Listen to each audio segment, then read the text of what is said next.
right, this is chapter 9, lesson 2, problems 22 through 27. All right, so in the textbook, we have these two squares. It says the area of the squares are given. How long is each side of the second square? So if the area is 26, all right, so this is 22, then the side squared equals 26. You take the square root of both sides. The length of the side is the square root of 26. Okay? That's number 22. Number 23, we're using our calculators. What is the length of each side of the second?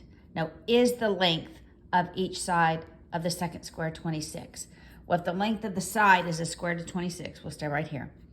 Then on your calculator, what is the square root of 26 equal to? Notice your calculator leaves it like that because that's an exact answer, but it's given it to us in decimals, so you hit S to D, and it's 5.099.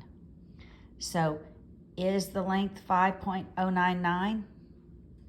It's close, but not exact, is it?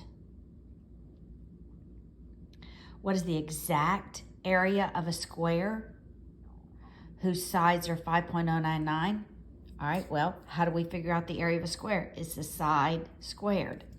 So if the length of the side is 5.099, you square that. Well, what is the area? It's 25.999801, not 26. All right, so is the length of each side of the second square 5.0990195? Well, how do we find that out? Again, we can take the square root of 26, see if that works, or we can square that. I'm going to choose to square this. I'll try to put both of them in the same camera. So it's 5.0990195 squared. Does that equal 26? No, but ever so close, but no. The length of each side is not that. Do you think you could write the exact length of each side of the second square in decimal form? No, you can't because of this. If I wrote it in decimal form, I would have maybe written 5.1 or 5.099. But even going out 3, 6, 7 decimal places doesn't give me the area of the square.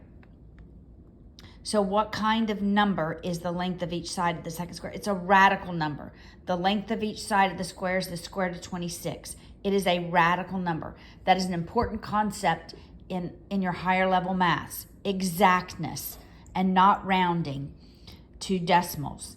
The decimals do not give us an exact value.